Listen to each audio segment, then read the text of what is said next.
नमस्कार, बड़ी बहस देख रहे हैं आप। मैं हूं आपके साथ पूजा यादव। यूपी की सियासी पिच पर बल्लेबाजी के लिए आम आदमी पार्टी अब तैयार है।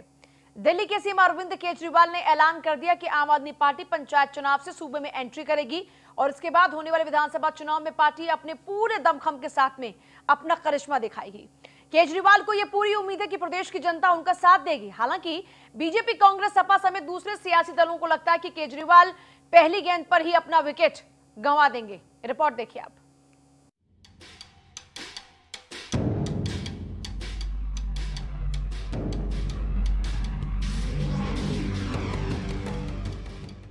दिल्ली में लगातार 3 बार अपना दम दिखाने के बाद उत्साहित आम आदमी पार्टी यूपी के सियासी गलियारे में जोरदार एंट्री के लिए तैयार है। दिल्ली के सीएम अरविंद केजरीवाल ने ऐलान किया है कि आप देश की सबसे बड़े सूबे में होने वाले पंचायत चुनाव से सियासी आगाज करेगी। आम आदमी पार्टी 2022 के उत्तर प्रदेश विधानसभा चुनाव लड़ेगी। दिल्ली के लोगों ने आम आदमी पार्टी को एक मौका दिया था। उन्हें आज आम आदमी पार्टी से इतना प्यार हो गया कि दिल्ली वाले अब बाकी सारी पार्टियां भूल गए। आप भी आम आदमी पार्टी को एक मौका देके देखिए। मैं यकीन दिलाता हूं उत्तर प्रदेश वाले भी बाकी सारी पार्टियों को भूल जाएंगे। पहली पारी में कोई चूक ना हो जाए, इसके लिए केजरीवाल हर दांवपेच को आजमा रहे हैं। उन्होंने यूपी में पंचायत चुनाव के लिए 65 प्रभारियों की नियुक्ति की। साथ ही बिना नाम लिए ही सभी पार्टियों को भी सवालों के कटघरे में खड़ा कर दिया। इसके साथ ही अरविंद केजरीवाल ने यूपी में विधानसभा चुनाव लड़ने का भी ऐलान कर दिया है। हालांकि बीजेपी का दावा है कि आम आदमी पार्टी की एंट्री से उसकी सेहत पर कोई असर नहीं पड़ेगा। केजरीवाल के ऐलान पर तंज कसते हुए यूपी के डिप्टी सीएम केशव प्रसाद मौर्य ने ट्वीट कर लिखा है कि 2 करोड़ की आबादी वाला दिल्ली संभल नहीं रहा। 24 करोड़ की आबादी वाले उत्तर प्रदेश को संभालने की बात करने वाली पार्टी मुगरी लाल के हसीन सपने देख रही है। समाजवादी लोग कौन क्या कहता है इसके चक्कर में नहीं पड़ते। समाजवादी लोग अर्जुन की तरह होते हैं। अर्जुन जैसे तीर अपना निशाना सही जगह पे लगाता है, उसी तरह से समाजवादी लोग विकास की राजनीति करते हैं, विकास पे अपना निशाना लगाते हैं, प्रदेश को आगे ले जाने पे अपना निशाना लगाते हैं। कैसे यहाँ सम्मान मिले लोगों को, इसके ऊपर काम करते हैं। प्रदेश कैसे उत्तम प्रदेश बने, इस पे काम करते हैं। हमें कोई लेना देना नहीं है किसने क्या कहा। 2022 में 12 से 17 का काम देखते हुए उत्तर प्रदेश की जनता बाईसाइकिल को जिताएगी। केजरीवाल जी, एक चीज का आपको जवाब जरूर देना चाहिए, और जवाब इसलिए देना चाहिए क्योंकि आपने भी कोविड मैनेजमेंट की बात करी है। आपने जो पूर्वांचलियों के ऊपर जो टिप्पणी करी थी उसके लिए अभी तक आपने माफी भी नहीं मांगी है। आपने कहा था, याद दिला देता हूं, कि ये 500 रुपए के टिकट पे पूर्वांचली आते हैं और फ्री में 5 लाख का इलाज करके जाते हैं। ये पूर्वांचली कौन है? ये उत्तर प्रदेश और बिहार के विशेष रूप से नागरिक हैं। इसका तो जवाब आपको देना पड़ेगा। आप चुनाव लड़ना चाहते हैं, लोकतंत्र में आपका स्वागत है, कोई आपत्ति नहीं, आइए। दिल्ली के मुख्यमंत्री अरविंद केजरीवाल ने ऐलान किया है कि 2022 का विधानसभा चुनाव उत्तर प्रदेश में आम आदमी पार्टी लड़ेगी। आज उत्तर प्रदेश की जनता इन तमाम परेशानियों से त्रस्त है, पीड़ित है, दुखी है, और वो सारी पार्टियों से नाउम्मीद हो चुकी है। एक उम्मीद की नई किरण आम आदमी पार्टी के रूप में अब उत्तर प्रदेश में अरविंद केजरीवाल जी ने ऐलान किया है कि 2022 का विधानसभा चुनाव लड़ेगी। तो केजरीवाल के ऐलान के बाद आरोप प्रत्यारोप का दौर जारी है। एक दूसरे पर जहरीले सियासी बाण चलाए जा रहे हैं, लेकिन इन सबके बीच बड़ा सवाल ये है कि क्या आम आदमी दिल्ली के करिश्मे को यूपी में दोहरा पाएगी?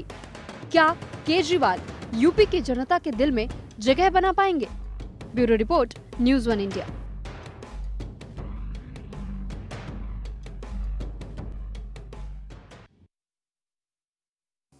चुनाव में अभी लगभग 1.25 साल का समय है, लेकिन उससे पहले सियासी चालबाजियां सबने चलनी शुरू कर दी हैं। लगातार ताबड़तोड़ बयानबाजी के बीच में आम आदमी पार्टी की उत्तर प्रदेश की राजनीति में एंट्री हो चुकी है।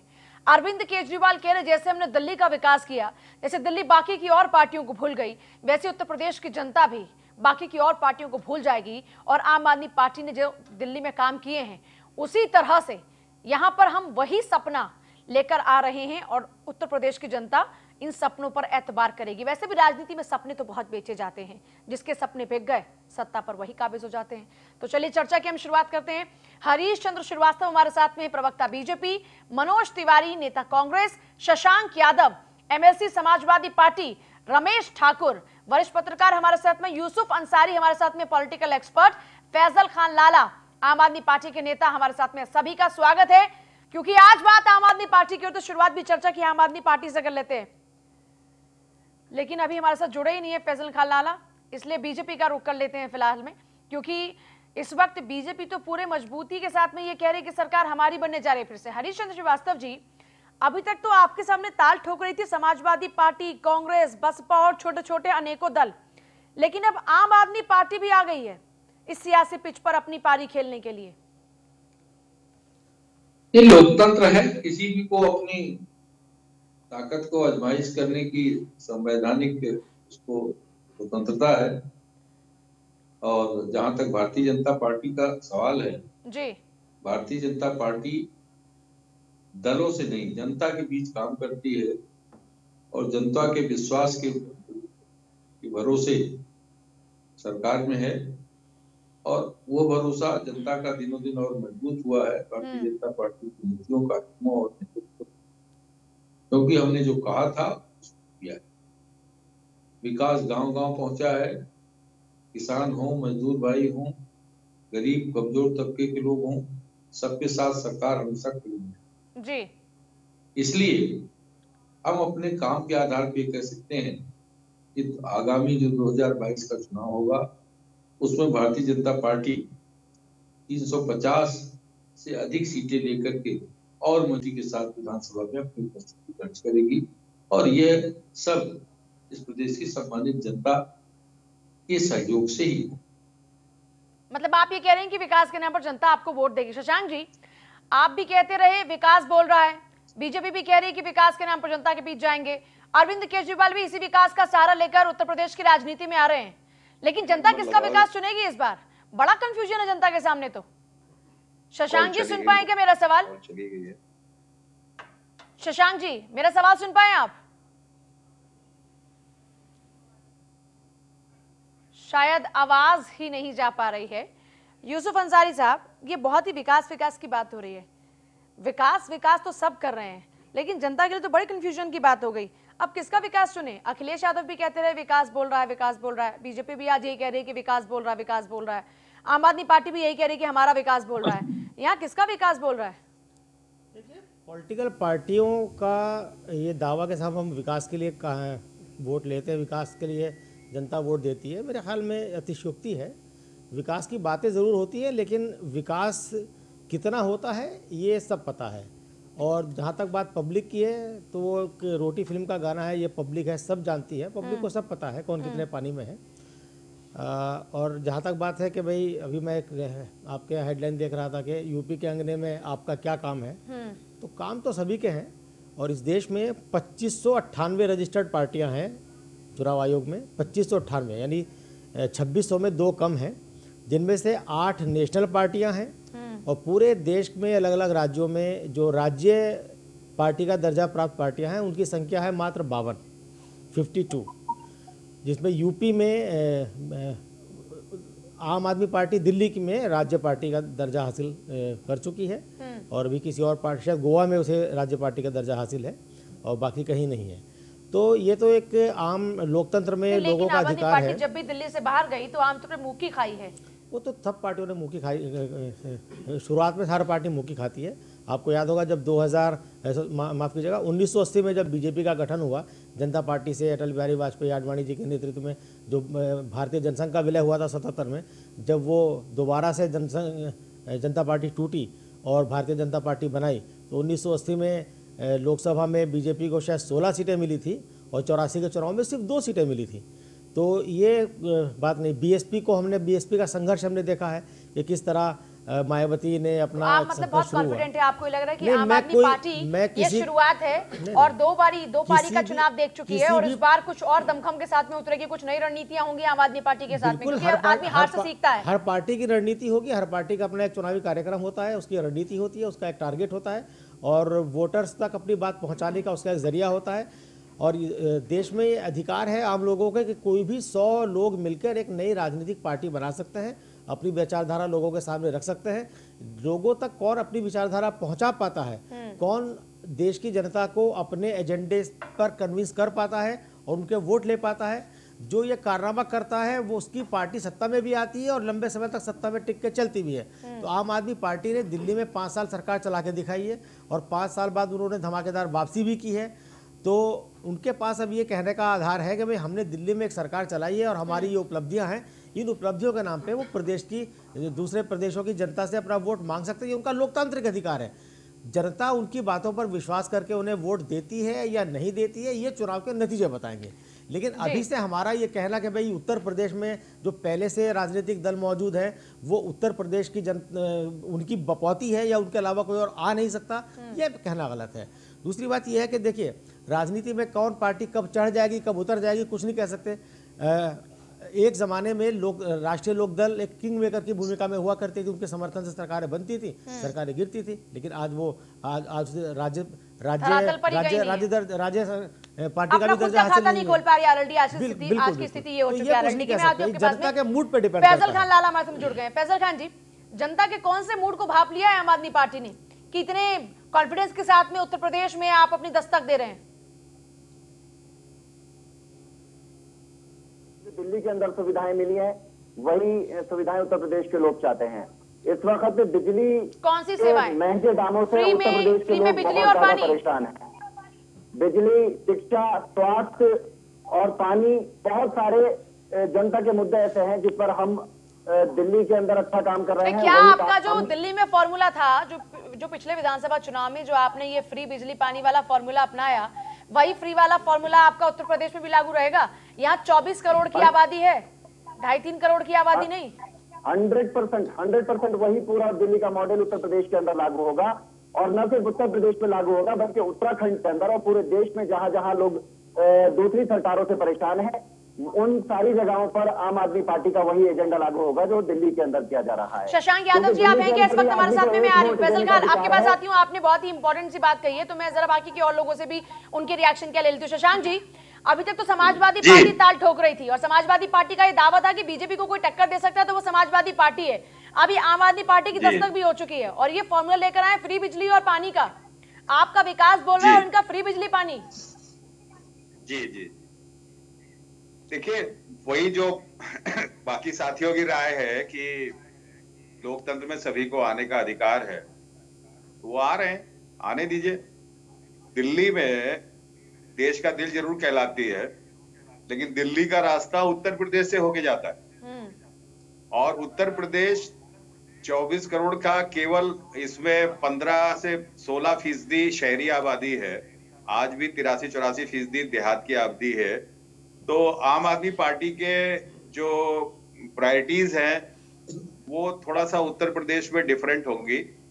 और चुनाव जो 2022 का होने जा रहा है जी, उस चुनाव में बहुत महत्व इस बात का है कि देश की राजनीति किस दिशा में जाने वाली है। हमें जरूरत महसूस हुई थी तो हमें लगा, हमने आम आदमी पार्टी के खिलाफ अपने कैंडिडेट दिल्ली में नहीं उतारे। हमें लगा था कि देश को एक बड़ी राजनीति की जरूरत है। छोटे संगठनों के साथ में गठबंधन कर सकते हैं, तो आम आदमी पार्टी की तो गुंजाइश ही खत्म हो गई ना। नहीं, गुंजाइश अपनी जगह पर, क्या वो लेके आते हैं, क्या बात करते हैं, वो उनका एक अपना स्वतंत्र दल है, वो अपनी बात रखेंगे। हमारा सीधे कहना है कि हम एक जिम्मेदार विपक्ष है और लोकतंत्र में विपक्ष ये जिम्मेदारी मतलब है। आपको भी ये लगता है कि आम आदमी पार्टी तिकड़म अपना बिठाकर आप लोगों का गेम खराब कर सकती है, पॉलिटिकल गेम? नहीं, पॉलिटिकल गेम ये चीज आप कैसे कह सकते हो? क्योंकि हर पार्टी को अपनी बात कहनी, नहीं, हर पार्टी को अपनी बात कहने का अधिकार है। हम हमारे साथ अगर ये होंगे तो दूसरी रणनीति होगी, हमारे साथ नहीं होंगे तो हमें इसके हिसाब से रणनीति बनानी पड़ेगी। चुनाव में जब 20-20 लोग विरोध। फैजल खान जी, समाजवादी पार्टी आपको ओपन न्योता दे रही है? समाजवादी पार्टी चाहती है कि आप चाहें तो साथ आ सकते हैं? क्या फॉर्मूला रह सकता है? अकेले दम पर ही, इकला चलोगी राह पर ही चलेगी क्या आम आदमी पार्टी? बिल्कुल, देखिए आम आदमी पार्टी अपने दम पर चुनाव लड़ेगी। जिस तरीके से हमने दिल्ली में हम उत्तर प्रदेश के अंदर लड़ेंगे, पार्टी से हमारा कोई गठबंधन नहीं होगा, क्योंकि समाजवादी पार्टी की सत्ता का। ठीक से आवाज नहीं आ रही, मैं आती हूँ, जरा टीम चेकआउट कर ले। मनोज तिवारी, तो कांग्रेस की भूमिका क्या रहेगी?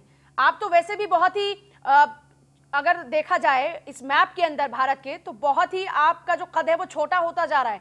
उत्तर प्रदेश अगर आप यहां पर ताकत देता है आपको, तो जाहिर सी बात है आपको तो श्वास यानी सांस मिलेगा। लेकिन ऐसे में तो ये और लोग भी बहुत एंट्री कर रहे हैं। आम आदमी पार्टी एंट्री कर रही है, जिसने आपकी सत्ता को मिटाने का सबसे पहले काम किया था दिल्ली से। देखिए, लोकतंत्र में किसी भी व्यक्ति को जनता के आने का अधिकार है और आम आदमी पार्टी को उसका अपना निर्णय है। देखिए, मैं जहाँ तक कांग्रेस का सवाल है, कांग्रेस एक राष्ट्रीय दल है और कांग्रेस की बहुत सशक्त भूमिका है पूरे देश में। निश्चित रूप से 6 वर्षों से कांग्रेस सत्ता में नहीं है, बचे हैं, लेकिन तिवारी जी आजकल तो कांग्रेस का कुछ सशक्त वाला कुछ बचता नहीं है। आप मेरी बात को सुनिएगा तब तो मैं बताऊंगा कि कांग्रेस क्या है।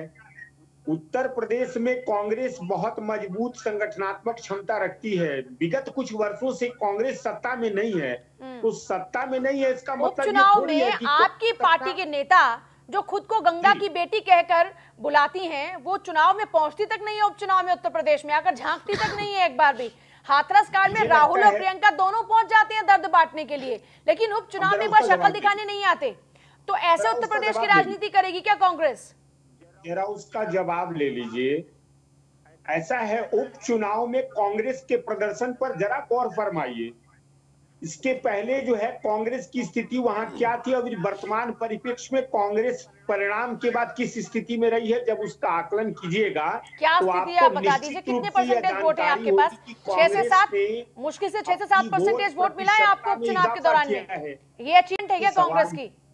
दिक्कत तो ये है ना कि आप लोगों ने 6 वर्षों में ही पूरे देश से अपनी इच्छा के अनुरूप कांग्रेस को बिल्कुल कम आंकना शुरू कर दिया है। मुझे नहीं लगता, पता नहीं जनता ने, ये जनता का फैसला है। क्यों है? आपको असलियत को मानना चाहिए। छीटाकशी करने की बजाय अगर आत्ममंथन कांग्रेस कर ले तो आपके लिए बहुत बेहतर होगा। असलियत को हम सुनिए, कांग्रेस अगर बौनी होती जा रही है ना भारत के नक्शे में, तो इससे हमें खुशी नहीं हो रही, क्योंकि इससे लोकतंत्र कमजोर होता है। पता नहीं कौन सा नक्शा देख रही है। इससे लोकतंत्र कमजोर होता है। कितने राज्यों में हैं आप? चलिए बताइए, कितने राज्यों में हैं आप? कितने राज्यों में कांग्रेस की सरकार है? अरे आप मेरी बात का जवाब सुनिएगा। कांग्रेस यहाँ बोलना शुरू कर देती है, आप लोग बोलना शुरू कर देते हैं।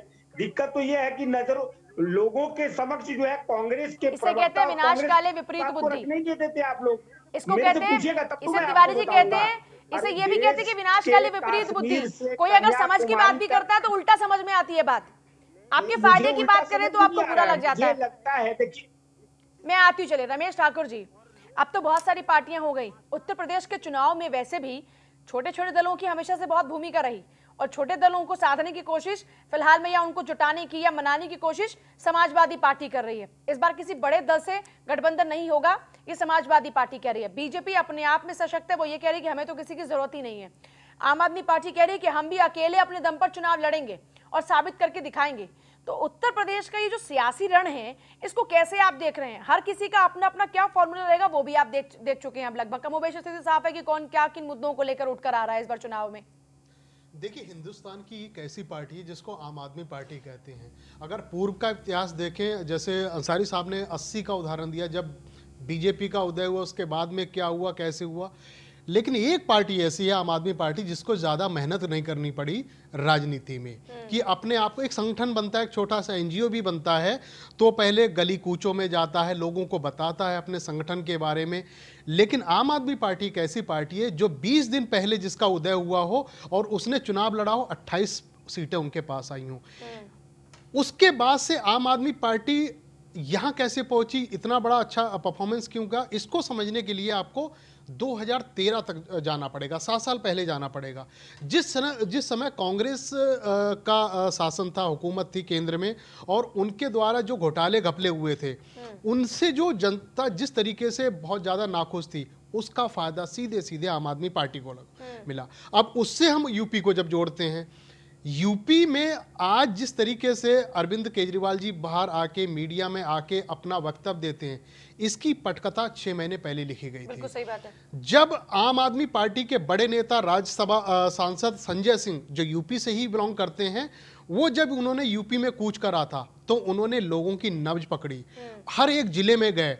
उनका जो पॉलिटिकल जो कन्फ्लिक्ट था वो सीधे योगी से हुआ, सीधे सीएम से हुआ। उसका नतीजा किया, उनके ऊपर 12, 13, 14, 15 मुकदमे ऊपर लद गए। लेकिन वो एक ऐसे नेता है, खूंटा गाड़ के खड़े रहे सामने, कोई दूसरा कुछ नहीं आया। लेकिन वहीं अगर और कोई नेता होता या और कोई पार्टी होती, जो हम लोग देख रहे हैं मोदी जी के सामने, योगी जी के सामने या भाजपा के सामने, जब दूसरी कोई पार्टी आती है तो उसका चरित्र हनन इस तरीके से होता है। आप कहीं दूर मत जाइएगा, वो कहते हैं ना, हाथ कंगन को आरसी किया, पढ़े लिखों को फारसी किया। इस समय जो किसानों का आंदोलन हो रहा है उसमें क्या जोड़ दिया? पिज्जा, बर्गर, खालिस्तान, जेतान, बोतान, सारा जोड़ दिया। हर तरीके से उनको बदनाम करने के लिए उनको वो किया जा रहा। लेकिन नहीं, आम आदमी पार्टी के साथ में सिर्फ और सिर्फ भाजपा एक ऐसी है जो टच नहीं कर रही है, अभी उनको देख रही है वो कैसे चल रही है, कैसे नहीं चल रही है। बहरहाल उस बात पे आते हैं, जब 6 महीने पहले आम आदमी पार्टी के नेता संजय सिंह जब यूपी में जाते हैं तो उन्होंने पूरी एक स्ट्रेटेजी के साथ में हर जिलों में घूमते हैं, लोगों से बात करते हैं, संगठन बनाते हैं। जब उनको लगा कि मजबूती बहुत अच्छी है हमारी, अब ऐसा भी नहीं है कुछ चीज़ें पर्दे के पीछे होती हैं। आम आदमी पार्टी अगर 2022 में अगर चुनाव लड़ने जाएगी, वो सिंगल फ्रेम में नहीं जाएगी, वो आरएलडी या छोटे दलों के साथ में जाएगी। अगर वो ऐसा करती है तो बहुत अच्छा उनको फायदा भी होगा। जब 6 महीने का जब रिजल्ट उन्होंने दिल्ली आके अरविंद केजरीवाल के सीट पे रखा, सामने रखा, कंप्लीट कर दूं, मैं कंप्लीट कर दूं, जब उन्होंने अपना पूरी रिपोर्ट जब उन्होंने अरविंद केजरीवाल के सामने रखा कि स्थिति बहुत मजबूत है, आप मीडिया में आ जाइए, अब ऐलान कर दो, अब डंका बजा दो कि हम लोग जा रहे हैं, वो आज हुआ।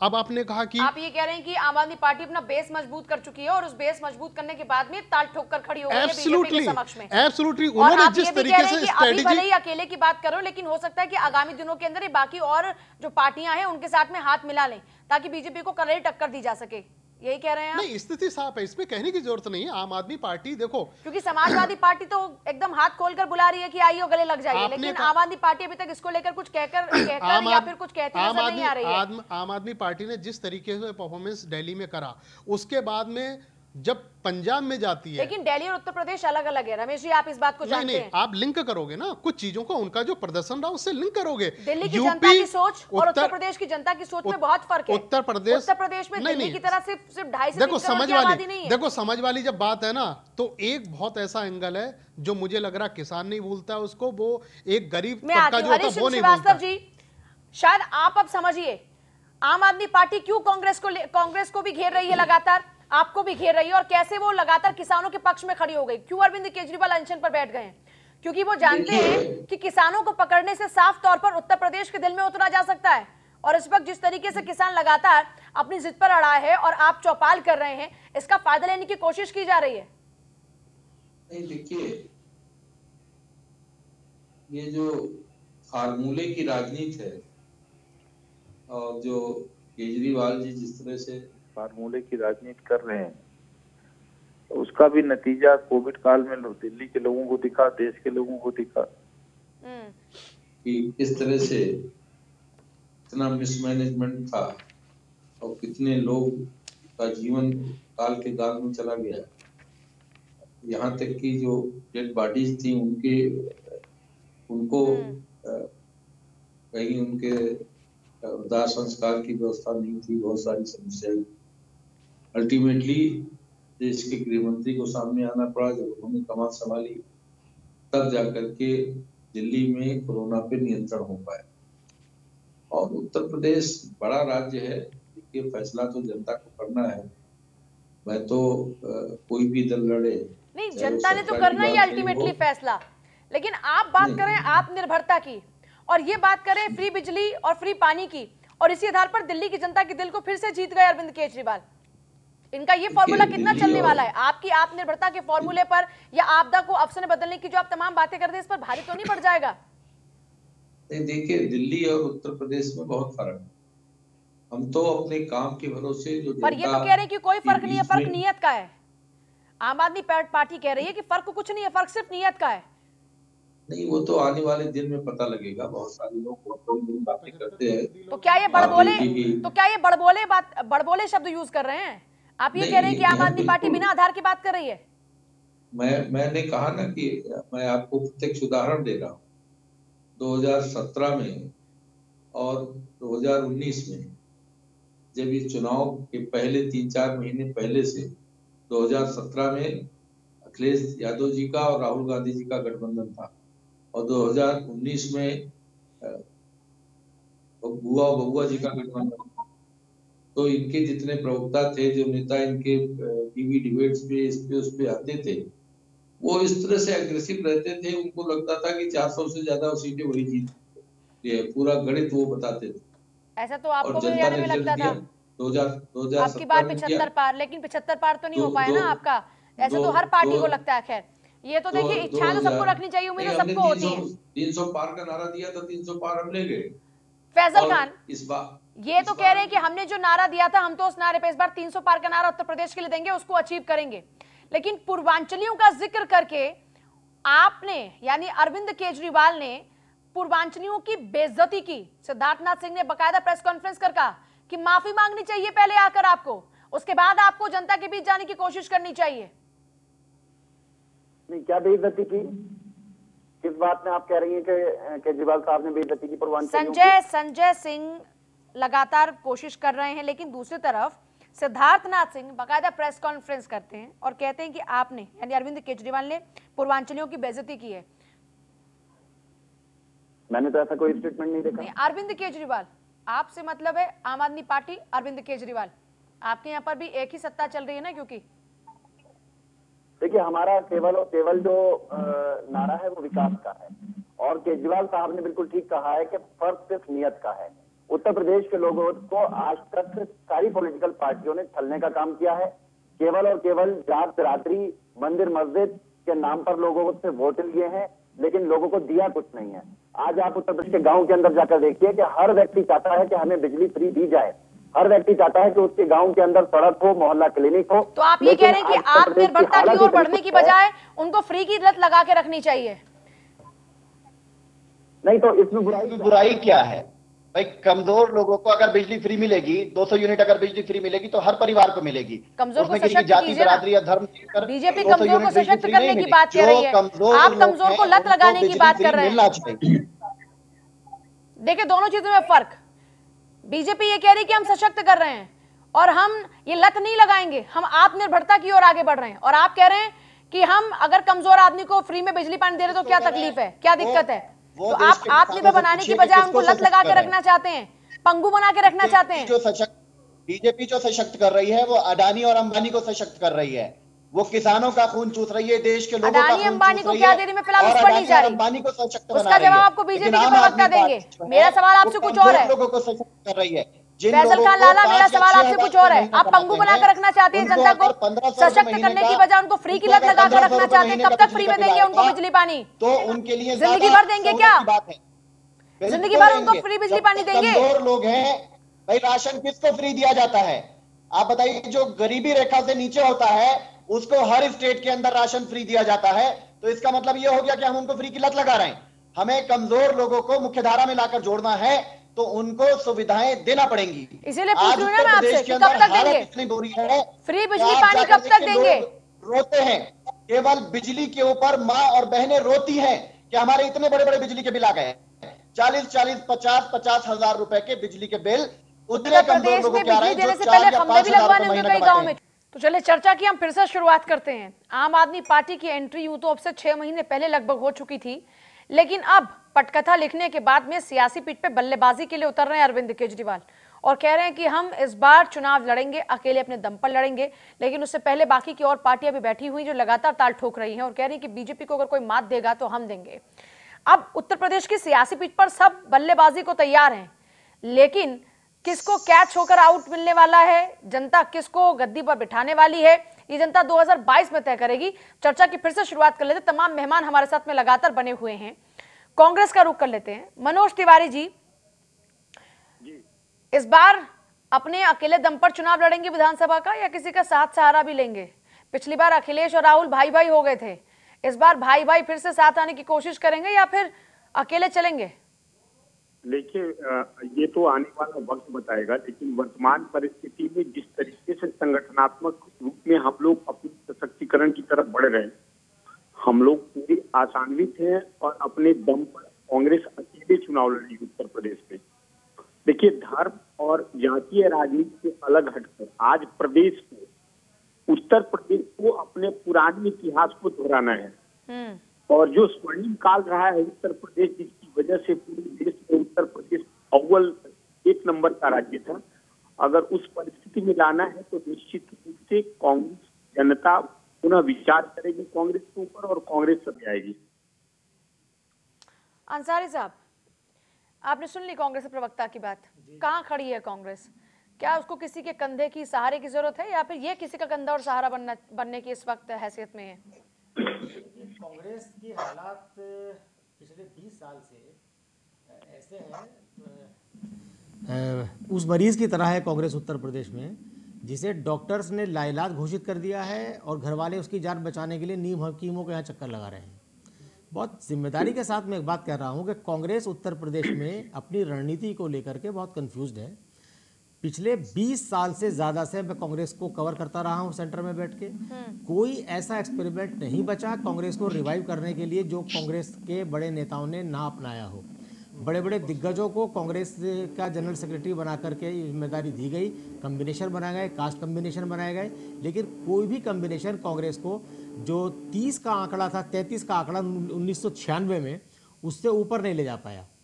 तो ये कांग्रेस के लिए चिंतन का सबब है कि आखिर ऐसा क्यों हुआ। और अब जबकि प्रियंका गांधी खुद कांग्रेस की महासचिव हैं और उनके कंधों पर ये बड़ी जिम्मेदारी है कि कांग्रेस को कैसे रिवाइव करें। राहुल गांधी ने उन्हें जब राजनीति में उतारा था, नजर आती है आपको उत्तर प्रदेश के लिए? नहीं, कांग्रेस में कोई सीरियस नहीं है चुनाव को लेकर के, कोई सीरियस नहीं है कांग्रेस में चुनाव में लेकर के। जो पार्टी 1.5 साल से अपना अध्यक्ष तय नहीं कर सकती है, वो अरुण जेटली ने कहा था कांग्रेस को कि ये हेडलेस चिकन है, तो वो पार्टी कैसे अपने कार्यकर्ताओं को हौसला दिखाएगी? मेरी बातों पर इतना एतराज था, इसका कोई जवाब है आपके पास? कांग्रेस के पास ना कोई विजन है, ना कोई स्ट्रेटेजी है, ना कोई कार्यक्रम है, और ना कांग्रेस चुनाव नहीं हारी है। कांग्रेस, एक मिनट ठाकुर जी, 1 मिनट, कांग्रेस सिर्फ चुनाव नहीं हारी है, कांग्रेस हिम्मत हार चुकी है, कांग्रेस हौसला हार चुकी है, कांग्रेस जीतना तो छोड़िए, कांग्रेस चुनाव लड़ना भूल चुकी है। कांग्रेस के अंदर इस टाइम मेंटल बैंक्रप्सी का दौर चल रहा है। कांग्रेस का हर फार्मूला क्यों फेल हो रहा है? कांग्रेस में 2019 के चुनाव के बाद हुआ था कि वह हार के कारणों की जांच के लिए कमेटी बनेगी, कहाँ है कमेटी? उस पर चिंतन मनन होगा, कहाँ चिंतन मनन हुआ है? कांग्रेस का आखिरी चिंतन शिविर 2003 में शिमला में हुआ था, उसके बाद कांग्रेस में कोई चिंतन शिविर हुआ है क्या? मनोज तिवारी जवाब दीजिए। आपकी बात का मेरा जवाब सुनिए। अगर कांग्रेस के परिप्रेक्ष्य में और भारतीय राजनीति के संदर्भ में आपको बोलना है तो मैं बहुत क्षमा के साथ आपसे कहना चाहता हूं कि मुझे लगता है कि भारतीय राजनीति के इतिहास के बारे में थोड़ी कम जानकारी है आपको। कांग्रेस को समझिए, विगत 6 वर्षों से केंद्र में कांग्रेस सत्ता में नहीं है और आप लोगों ने पूरे देश में ऐसा माहौल खड़ा किया है जैसे लग रहा है कि कांग्रेस भारतीय राजनीति से समाप्त हो चुकी है। ये आपका सोच है, आप उस तरीके से सोच रहे हैं। कांग्रेस एक विचारधारा है और कांग्रेस में आज भी देश के करोड़ों लोग कांग्रेस के पक्षधर हैं। सत्ता और संख्या बल के आधार पर कांग्रेस का सत्ता में नहीं आना, इसका मतलब ये कदापि भी नहीं है कि भारतीय राजनीति में कांग्रेस जो है विलुप्त हो गई है। आज जिस तरीके से जो कमियां हैं, बहुत अच्छी बात है, दूर करने के लिए कांग्रेस जो है अपने संगठनात्मक ढांचे को मजबूत करने की प्रयास कर रही, कोशिश कर रही है। जहाँ तक सवाल उत्तर चलिए ठीक है, जल्दी से अपने मुद्दे की ओर आगे बढ़ते हैं सर, फटाफट से। राजनीति है आज वर्तमान में भारतीय जनता पार्टी सत्तासीन है। कल्याण सिंह के बाद भाजपा कितनी संख्या पर कहाँ चली गई थी? ठीक है तिवारी जी, बहुत सही बात आपने कही है कि कांग्रेस एक राजनीतिक विचारधारा है, बिल्कुल मैं आपकी बात से सहमत हूँ, लेकिन इतिहास के गौरव पर, इतिहास पर अपने गर्व करके आप वर्तमान में खुश तो हो सकते हैं लेकिन फ्यूचर का रास्ता नहीं बना सकते। दूसरी बात, दूर करने का प्रयास मनोज भाई सुन लीजिए, एक मिनट मनोज भाई, मनोज भाई सुन तो लीजिए मेरी बात, बल के आधार पर मनोज भाई सुन तो लीजिए मेरी बात। कांग्रेस भारतीय राजनीति का एक ऐसा प्लेटफॉर्म है जिस प्लेटफॉर्म पे आजादी की लड़ाई हर विचारधारा के लोगों में लड़ी। ये कांग्रेस ही एक ऐसी पार्टी है जहां पर हर विचारधारा का व्यक्ति रह करके राजनीति कर सकता है। ये एक मिलीजुली संस्कृति की पहचान है, लेकिन इस पहचान को खोया किसने? इस पहचान को खत्म कौन कर रहा है? कांग्रेस की जो आइडियोलॉजी थी, आज जो बात हो रही है। चलिए अब आपके मुद्दे पर आ जाते हैं जो आज हमारा मुद्दा है। कांग्रेस को सोचने की जरूरत है। हम बात कर रहे हैं आम आदमी पार्टी की एंट्री को लेकर, किसका नफा होगा, किसका नुकसान होगा, कितना किसको फायदा होगा, कितना किसको नुकसान होगा, और क्या उत्तर प्रदेश की राजनीति बदल रही है? क्योंकि अब तक कहा था कि जात पात के आधार पर उत्तर प्रदेश में राजनीति होती रही, धर्म संप्रदाय के नाम पर लोग बढ़ते रहे, लेकिन क्या आम आदमी पार्टी की एंट्री के बाद, क्योंकि आम आदमी पार्टी के पास जो आधार है उसके लिहाज से देखा जाए तो ये बात करते हैं कि हम आपको फ्री बिजली पानी देंगे, हम आपको एक बेहतर व्यवस्थाएं देंगे, तो क्या उत्तर प्रदेश की जनता भी इन मुद्दों को लेकर बात करना चाहती है? हमारे साथ में बीजेपी के प्रवक्ता लगातार बने हुए हरीश चंद्र जी, ये बात करें बेहतर व्यवस्था की, आप भी बात करते हैं बेहतर व्यवस्था की, और बाकी की और पार्टियां भी अब बात करें बेहतर व्यवस्था की, तो क्या अब तक जो जात पात के चंगुल में उत्तर प्रदेश की राजनीति फंसी थी, क्या उससे बाहर निकल कर आ रही है उत्तर प्रदेश की राजनीति? निश्चित रूप से आप ये देखिए कि उत्तर प्रदेश का जो 2014 का चुनाव था, या उत्तर प्रदेश में जो लोकसभा का 2014 का चुनाव था, अगर उसके परिणाम आप देखें, फिर 2017 में उत्तर प्रदेश में जो विधानसभा का चुनाव था उसका परिणाम अगर आप देखें, देखिए मैं एक बार आपको रोकते हुए, 2014 के चुनाव में आपने विकास के सपने को बेचा, जनता ने आपके उस सपने को खरीद लिया और आपको वोट दे दिया, आप सत्ता पर काबिज हो गए। एक बार आपने सपना चलाया, दूसरी बार आपने राष्ट्रवाद चलाया, दो आपके फॉर्मूले अब तक कामयाब होते रहे हैं, लेकिन अब आपके अलावा ये लोग भी उसी विकास की बात करें जिस विकास को लेकर आप आए थे जनता के बीच में, तो कड़ी टक्कर नहीं होगी क्या? हमने जो वादा किया था उसको पूरा करने का काम किया, इसलिए जनता हमारे साथ खड़ी है। जनता बहुत जागरूक है। वो किसी की कोई अगर राजनीतिक दल ये समझता है कि उसके बहकावे में जनता आने वाली है तो ये कतई नहीं। तो आप ये कह रहे हैं कि आम आदमी पार्टी बहकावे के लिए आ रही है? वो समझती है कि उसका हित। अच्छा, आपकी टक्कर किससे है? आपकी टक्कर किस पार्टी से? बीजेपी किसी को तो अपने सामने टक्कर मानती होगी, कोई तो आपके लिए होगा कि आपका वो राइवल है या फिर आपका मुकाबला उस पार्टी से, कोई तो पार्टी से आप मुकाबला मानते होंगे, कोई पार्टी है उत्तर प्रदेश में कि नहीं? जितने लोग हमारे सामने हैं हम सबको राइवल मान के लड़ते हैं। हमारी पार्टी की जो नीतियों कार्यक्रमों को लेकर के जनता के बीच जाते हैं, और जितने भी दल हमसे लड़ रहे हैं वो चाहे छोटे हों चाहे बड़े हों, सबको हम चुनौती मान करके। बड़ा मुकाबला किससे मानते हैं? कई बार तो आप कहते हैं विपक्ष है ही नहीं, ये तो दोहरी नीति हो गई। कभी कभी आप कहते हैं कि विपक्ष तो आपके सामने है ही नहीं, और अब आप कह रहे हैं कि छोटे दलों को भी आप अपना विरोधी के तौर पर देखते हैं और आप उनसे मजबूती के साथ लड़ते हैं। तो जनता तय कर रही ना, ये तो आप कह रहे विपक्ष हो, आप कहते हैं ना ऐसा कि विपक्ष नहीं है, हम किसी को चुनौती, क्योंकि आप कहते हैं कि विपक्ष नहीं है, इसलिए मैं आपसे पूछ रही हूँ कि आपके लिए विपक्ष है कौन? समाजवादी पार्टी जब पिछली बार सड़कों पर उतरी थी और जब कांग्रेस सड़कों पर आ गई थी तो पिछली बार हालत पतली हो गई थी सरकार की भी हाथरस कांड के दौरान में, तो विपक्ष अपनी उपस्थिति टाइम पर महसूस कराती रही है। जनता ने बताया ना कि क्या रिजल्ट रहा, जनता ने सबको उसका उत्तर दिया। कुछ भी रहा हो, लेकिन आपके बड़े अधिकारियों को मोर्चे पर आना पड़ा, इससे बड़ी बात और क्या हो सकती है? विपक्ष की बस यही भूमिका होती है। मैं आ रही हूँ, चलिए आपके पास शशांक जी, आप किससे मुकाबला मानकर चल रहे हैं? शशांक यादव हैं क्या हमारे साथ? जो हमारे गृह मंत्री, वो भी एक मंडल के प्रभारी, एक बूथ पे एक पन्ना प्रमुख है। फैजल खान, किससे मुकाबला है आपका? किसको टक्कर देने आ रहे हैं आप उत्तर प्रदेश में? बीजेपी को, बसपा को, समाजवादी पार्टी को, कांग्रेस को, आरएलडी को, अन्य और छोटे छोटे दल हैं, उन छोटे दलों को किसको टक्कर देने आ रहे हैं? जो पार्टियां, सुन लीजिए, जो पार्टियां जात बिरादरी के नाम पर लोगों को बांटने का काम करती हैं, उन सारी पार्टियों से आम आदमी पार्टी का मुकाबला है, क्योंकि हम केवल और केवल विकास की बात करते हैं और हमने करके दिखाया है, तब हम विकास की बात कर रहे हैं। हमने मोदी साहब की तरह झूठ नहीं बोला कि 15 लाख रुपए देंगे, 2 करोड़ नौकरियां देंगे, एमएसपी दे देंगे, ये दे देंगे, वो दे देंगे, स्टार्टअप इंडिया।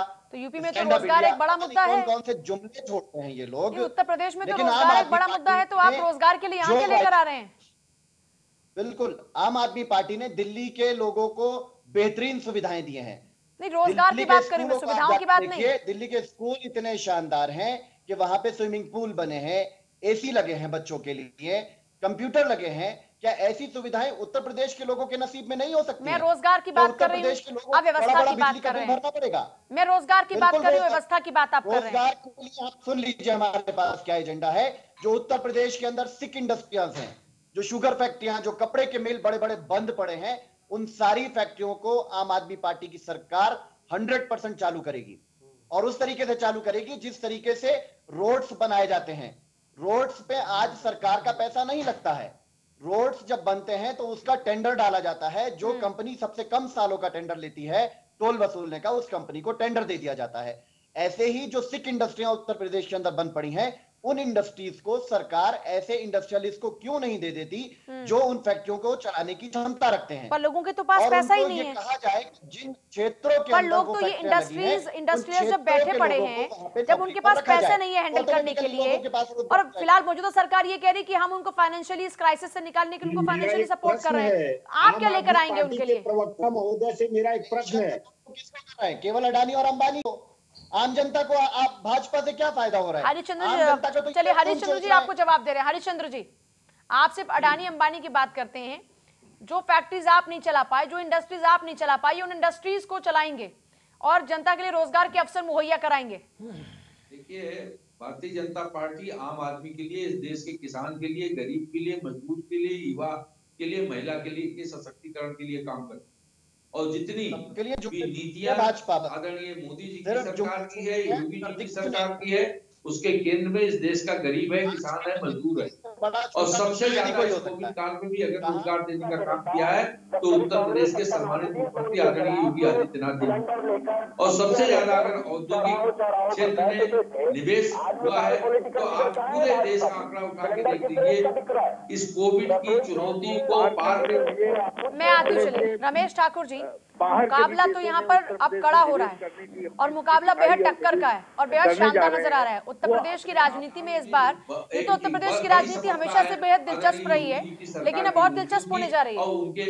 मैं आती हूँ। नहीं, बिल्कुल सही बात। अभी अंसारी जी जब बता रहे थे ना कि कांग्रेस कैसे पीछे हटी, कांग्रेस इस दशा में कैसे पहुंची, उसके पीछे कारण था। उन्होंने बिंदुवार तरीके से बहुत समझाया था। मैं उस समय यही कहना चाह रहा था, कांग्रेस की सबसे बड़ी जो गलती रही है वो ये थी कि जो स्टेट के जो लीडरशिप थी वो खत्म कर दी।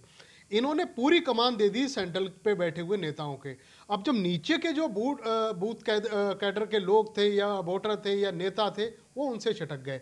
यही मुझे लग रहा है दूसरी पार्टियों के साथ में हो रहा। अब आपने कहा एक मिनट, अब तो हालत ये हो गई है कि अभी उत्तर प्रदेश में अल्पसंख्यक जो डिपार्टमेंट इनका है, जो एक इंडिपेंडेंट डिपार्टमेंट कांग्रेस के अंदर सेल है, अल्पसंख्यक है, पिछड़ा वर्ग है, उसके जो पदाधिकारियों का चयन हुआ है वो भी केसी वेणुगोपाल के अध्यक्ष से हुआ है। जहां सत्ता में विकेंद्रीकरण की बात चल रही है, पार्टी में विकेंद्रीकरण, आम आदमी और स्टेट यूनिट और डिपार्टमेंट को अधिकारपूर्ण बनाने की बात की मुहिम राहुल गांधी ने शुरू की थी। वह हालत ये हो गई कि सोनिया गांधी जी के अप्रूवल से केसी वेणुगोपाल जो है अल्पसंख्यक डिपार्टमेंट के छोटे पदाधिकारियों का नामांकन कर रहे हैं। वहाँ क्या अब ये सारी चीजें देख लो, ये पता चलता कि इनका थिंक टैंकर कितना कमजोर है, कौन है पीछे से जो स्ट्रेटेजी बना रहा है इस तरीके से। बहरहाल आम आदमी पार्टी जिस तरीके से यूपी में जा रही है, अच्छा, इनकी एक चीज हमें देखने की जरूरत है, इनके जो वादे हैं, जो इरादे हैं, वो औरों से जुदा हैं, औरों से अलहदा हैं। कैसे? अब जिस तरीके से इन्होंने यहाँ पे एक देखो पूजा जी, होता क्या है जब हम फ्री की लालच देते हैं, क्योंकि उत्तर भारत में दो ऐसे स्टेट हैं, यूपी और बिहार, यहाँ पे जाति धर्मों में लोग टुकड़ों में बटे हुए। इनको फ्री की अगर लालच दे दो, पंक्ति में सबसे लास्ट जो व्यक्ति खड़ा होता है उनको फ्री की लालच दे दो, आप उनको कहीं वोट डलवा लो, ये स्थिति आज है। आप कितना भी मानो, अब यूपी में जब दिल्ली में इन्होंने किया, दिल्ली में अगर 70% अगर आप आबादी देखो यूपी बिहार की है। जब यहाँ लोग काम धंधे के लिए आते तो उनको कहा कि हम लाइट फ्री दे देंगे, पानी फ्री दे देंगे, वाईफाई फ्री दे देंगे। कितना उन्होंने दे दिया? क्या वाईफाई फ्री कर दी? तो आप ये कह रहे हैं कि उत्तर प्रदेश के लोगों के मन से उनके धर्म, उनकी जाति के प्रति कट्टरता अब जा रही है। ये मैं फ्री वाली बात पे कुछ कहना चाहूंगा, मैं इस पे काफी देर से बोलना चाह रहा हूँ। देखिए, ये कहना कि जवाब देना चाहता हूँ, पहले सुनिए। आप उत्तर प्रदेश और बिहार की आम जनता के ऊपर आप टिप्पणी की है उसका जवाब सुनिए। अरे मनोज भाई बहुत अच्छा मौका था, मनोज भाई बहुत अच्छा मौका था, लेकिन सर उसको जल्दी से अपना मेरे को शशांक जी के पास आना है। अवलोकन करें। प्लीज प्लीज नहीं, ये मेरा मुद्दा नहीं है, मेरा टॉपिक ये नहीं है। मैं चाहूंगी कि आप सब लोग मुद्दे पर हैं। अंसारी साहब यूपी के मुद्दे पे जो अभी हम बात हो रही मुद्दों है, की बात करें ज्यादा बेहतर है। प्लीज प्लीज डाइवर्ट ना कीजिए डिबेट को अभी प्लीज। अभी कई बार ये बात है कि साहब फ्री फ्री फ्री, और आम आदमी पार्टी को अक्सर इसको लेकर के निशाने पे लिया जाता है। मैं कहता हूं कि इस देश में हमारी जो आज़ादी के बाद इस देश की बुनियाद रखी गई वो एक कल्याणकारी स्टेट के रूप में रखी गई। कल्याणकारी स्टेट वो होता है कि जो अपने नागरिकों का बुनियादी ज़रूरत का सामान जो है उसे फ्री या अफोर्डेबल प्राइस में उसे मुहैया कराने की जिम्मेदारी सरकार की होती है। इसके लिए हम लोग टैक्स देते हैं। भारत में एक गरीब से गरीब आदमी जो पॉवर्टी लाइन से नीचे रहता है, देखिए अल्टीमेटली एक आसान शब्दों में ये कहा जा सकता है, बस वक्त कम है और मेरे को शशांक जी का रिएक्शन लेना जल्दी से। एक मिनट। तो जब एक गरीब आदमी जो पॉवर्टी लाइन से नीचे रहता है, गरीबी रेखा से नीचे रहता है, वो बिस्कुट खरीदता है तो जीएसटी के रूप में टैक्स देता है वो। तो उस पर अगर आप इस देश में एजुकेशन, स्वास्थ्य सेवाएं और बिजली जैसी सुविधाएं अगर कॉमन लोगों को फ्री मिलती हैं तो ये कोई एहसान नहीं है, बल्कि उनका हक है। शशांक जी, सर मेरे पास वक्त नहीं है, प्लीज मैं शशांक जी को बहुत देर से लेने की कोशिश कर रही हूँ।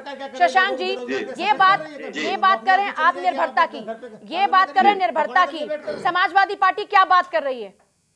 मैं तो इतना खाली कह रहा हूं कि एक जो दिल्ली में जिस पार्टी की सरकार है वो उत्तर प्रदेश में उतरने का मन बना रही है, इसका मतलब कि बीजेपी की क्रेडिबिलिटी कहीं ना कहीं इतनी कमजोर हो चुकी है।